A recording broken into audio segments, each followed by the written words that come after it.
என் அன்பார்ந்த கூட்டாளி சிலருக்கும் என் அன்பார்ந்த வணக்கங்களை தலைப்பணிந்து தெரிவித்துக் கொள்கிறேன். இன்றைக்கு நாங்கள் வீடியோவில் எதை பற்றி பார்க்க போகிறோம்னா, விஜய் நடந்து கொள்வது சரியா? விஜய் முறையற்ற விதத்தில் நடந்து கொள்கிறாரு. இன்னைக்கு ஒரு காரசாரமான விவாதம் பார்லிமெண்ட்டில் இடம்பெற்றிருக்கு, சட்டப்பேரவையில் இடம்பெற்றிருக்கு. அதை தொடர்ந்தும் ராஜ்மோகன் தான், இப்போ ராஜ்மோகனின் பேச்சு தான் விஜயை விட ராஜ்மோகன் பேச்சு தான். ராஜ்மோகன் நல்லாவும் பேசுகிறாரு, ஆனால் வாய் பேச்சு வீரர். அதை பற்றியும் பார்க்க போகிறோம். அதுக்கு முன்னாடி என்னை சப்ஸ்கிரைப் பண்ணாமல் சப்ஸ்கிரைப் பண்ணிக்கிட்டு வாங்க. ஏன்னு சொன்னால் நான் political comedy, cinema comedy, motivation, entertainment, science, health science அப்படிங்கிற பல விஷயங்களை குறித்து கதைக்கிறேன். அந்த வீடியோக்கு உங்களை பின்தொடரணும்னா என்ன சப்ஸ்கிரைப் பண்ண மறக்காதீங்க. அது மட்டும் இல்லாமல் எனக்கு போகிற போக்கில் ஒரு லைக் மாத்திரம் தட்டி விட்டுட்டு போங்க. உங்களோட கருத்துக்களை கமெண்ட் வடிவத்தில் பதிவு செய்யவும் மறக்காதீங்க. வாங்க வீடியோக்குள்ளே போகலாம். முதல்ல ராஜ்மோகன் விஷயத்துக்கு வரேன். ராஜ்மோகன் என்பவர் யார்? அவரோட பின்னணி என்ன? ராஜ்மோகன் எந்த இடத்துல இருந்தார், இப்போ எந்த இடத்துக்கு முன்னேறி இருக்காரு அப்படிங்கிறத சுருக்கமாக விளக்கிட்டு வரேன்.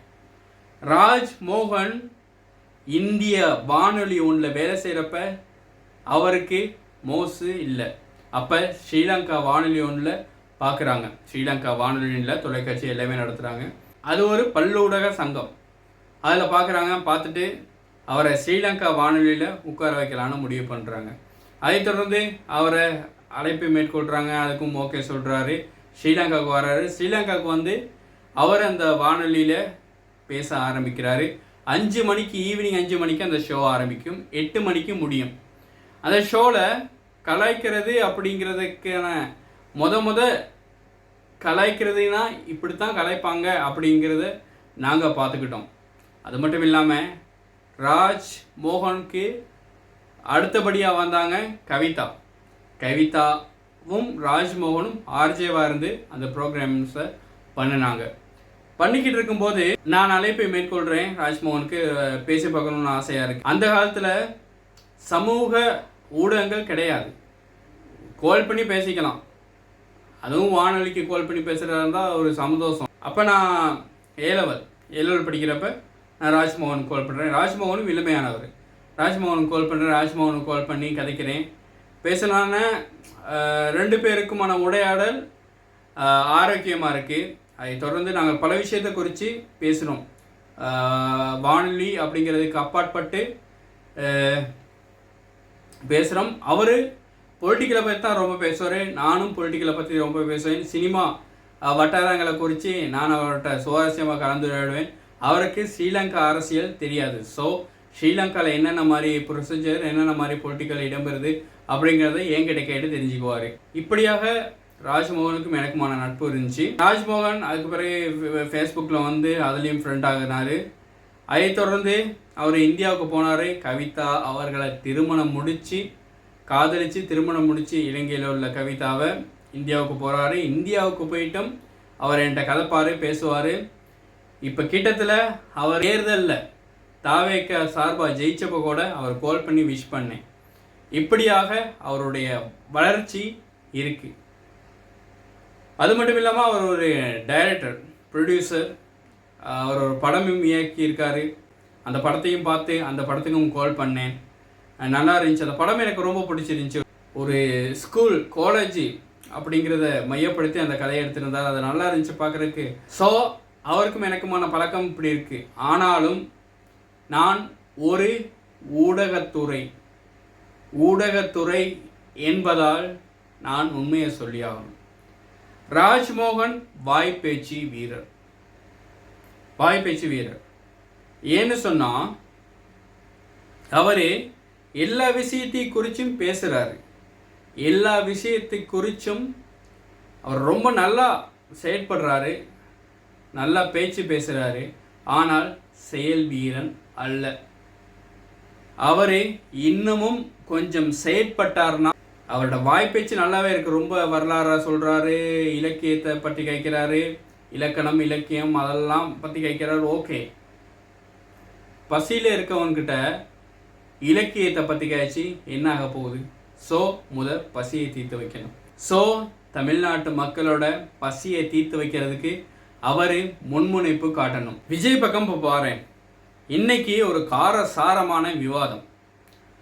அதில் சொல்லிட்டாங்க, திமுகலேருந்து வந்த உதயநிதி ஸ்டாலின் சொல்லியிருந்தார், அவர் பேசுறதெல்லாம் சினிமாவுக்கு தான் லாய்க்கு, அவர் வாய்ப்பேச்சு வீரர், ஆனால் கைவசம் ஒன்றும் இல்லை. இதற்காக சட்டப்பேரவையிலையும் இதுதான் பெரிய பிரச்சனையாக இருந்துச்சு. சட்டப்பேரவை தலைவர், சபாநாயகர் அவரும் சொல்லியிருந்தார், இந்த பேச்சுக்களை திமுக தவிர்க்கணும். ஸோ இந்த பேச்சுக்களை திமுக குறைச்சிக்கிறது நல்லது. ஆனாலும் ஒரு பக்கம் பார்க்க போனால் அவங்க பேசியிருக்கிறதும் சரி, திமுக பேசுகிறதும் சரி. வாய்ப்பேச்சு வீரர், அதுதான் இப்போ நடந்துக்கிட்டு இருக்கு தாவேக்கையில். புரட்சிகரமான திட்டங்களை வகுக்கணும், அதன் மூலமாக புரட்சிகரமான விஷயங்களை செய்யணும். தாவேக்கவினர் ஆக்கப்பூர்வமாக பேசுகிறாங்க, ஆக்கப்பூர்வமாக செயல்பாடுகளையும் ஈடுபட வேண்டும்.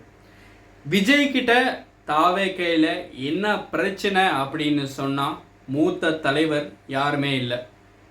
ஒன்று சொல் புத்தி வேண்டும், இல்லை சுய புத்தி வேண்டும் அப்படின்னு சொல்லுவாங்க. அறிவுபூர்வமாக செயல்படணும், இல்லை அறிவுக்குறையை கேட்டு செயல்படணும். ஒரு வயசு போன ஒரு முதிர்ச்சியான ஒரு தன்மை யார்கிட்டையுமே இல்லை. முதிர்ந்த ஒரு தன்மை உள்ளவங்க இந்த நேரத்தில் தான் தேவைப்படுவாங்க. முதிர்ந்த அறிவு முதிர்ச்சியானது இந்த டைமில் தான் அவசியமாகிறது. ஏன்னா எல்லாருமே இளைஞர்கள், இளைஞர் பட்டாளம், நிதியமைச்சர்லேருந்து எல்லாருமே இளைஞர்கள் தான். அப்படி இருக்கப்ப புசி ஆனந்த் அவர் இருக்காரு, இருந்தாலும் அவரோட அறிவுரை செல்லுபடியாகாது. அந்த மாதிரி ஒரு நிலைமை தான். மக்கள் என்ன நினைக்கிறாங்க அப்படிங்கிறத ஒரு மூத்த உறுப்பினர்கிட்ட கேட்டு தெரிஞ்சுக்கணும். இல்லாட்டி மூத்த உறுப்பினர்கள் சார்ந்த ஒரு குழுமத்தை ஏற்படுத்தி அதன் மூலமாக ஆலோசனை செய்ய வேண்டும். அது மாத்திரமல்லாமல் இல்லாட்டி இப்படி தான் போகிறவங்க பேசுகிறவங்க எள்ளி நகையாடுறதுக்கு ஆளாகக்கூடும்.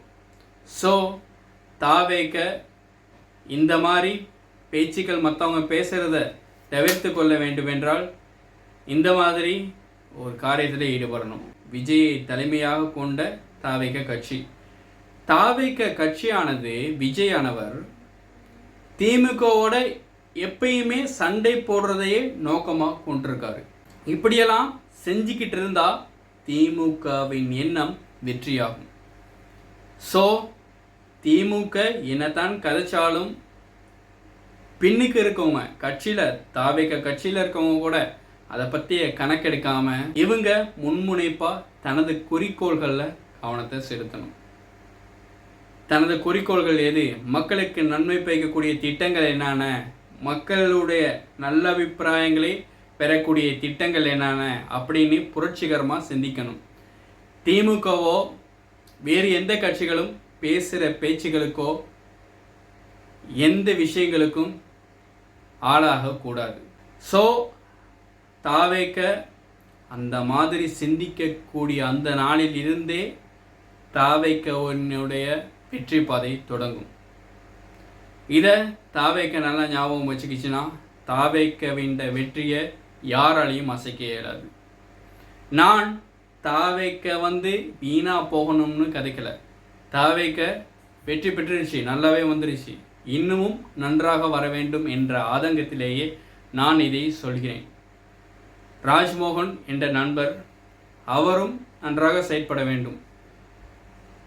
என்ற நண்பர் அப்படிங்கிறதுக்காக எல்லாமே நல்லோம் அப்படிங்கிறது இல்லை. அவரும் தண்ட தப்புகளை திருத்தி கொண்டு அவரும் மென்மேலும் முன்னேறணும், தமிழ்நாட்டு மக்களை மென்மேலும் முன்னேற்றணும். இன்னும் ஒரு வீடியோவில் சந்திக்கலாம். அது வரைக்கும் விடைபெறுவது உங்கள் கூட்டாளி ஏனாக் ராயல். பாய், டேக் கேர்.